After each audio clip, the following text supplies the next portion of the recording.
Pending బకాయిలు మాత్రమే అడుగుతున్నారు తప్ప పెన్షనర్స్ యొక్క బకాయిలు అనేటువంటి ముఖ్య పాయింట్ రావడం లేదు.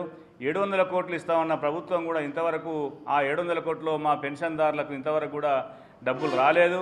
కాబట్టి లాస్ట్కి అందరం విసిగి వేసారి ఆకలి బాధితుల సంఘంలాగా ఈ వృద్ధాప్య వయసులో కూడా సంఘం ఏర్పరచుకోవలసినటువంటి ఒక బాధాకరమైన విషయం మాకు ఏర్పడింది. ఎందుకంటే వృద్ధాప్య సమయంలో అందరం ఈ 61 సంవత్సరాలు దాటిన తర్వాత పిల్ల పాపాలతోనే మనమలతోనే ఆడుకుంటూ కాలక్షేపం గడపాల్సినటువంటి అవసరం సందర్భంలో ఈరోజు ఈ మీటింగ్ పెట్టడం దురదృష్టకరం ప్రభుత్వంకి విన్నవిస్తున్నాం.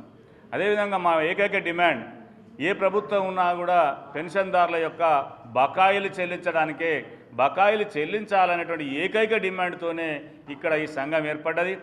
ఈ వేదిక ద్వారా ప్రింట్ అండ్ ఎలక్ట్రానిక్ మీడియా మరి మిత్రులందరికీ నమస్సుమాన్యం తెలుసు. మరొకసారి తెలియజేయనగా ప్రభుత్వం దృష్టికి మీ అందరి ద్వారా పోయినట్టయితే ఈ మా పెండింగ్ బకాయిల ఏకైక సాధన లక్ష్యంగానే ఈ సమావేశము ఈ సంఘము ఏర్పడ్డాయి. కాబట్టి మీ ద్వారా మంచి ఇన్ఫర్మేషన్ ద్వారా గవర్నమెంట్ చేరి మా సమస్యల పరిష్కారంలో భాగంగా మీరు కూడా పాల్పంచుకుంటారని ఆశిస్తూ thank you one and all.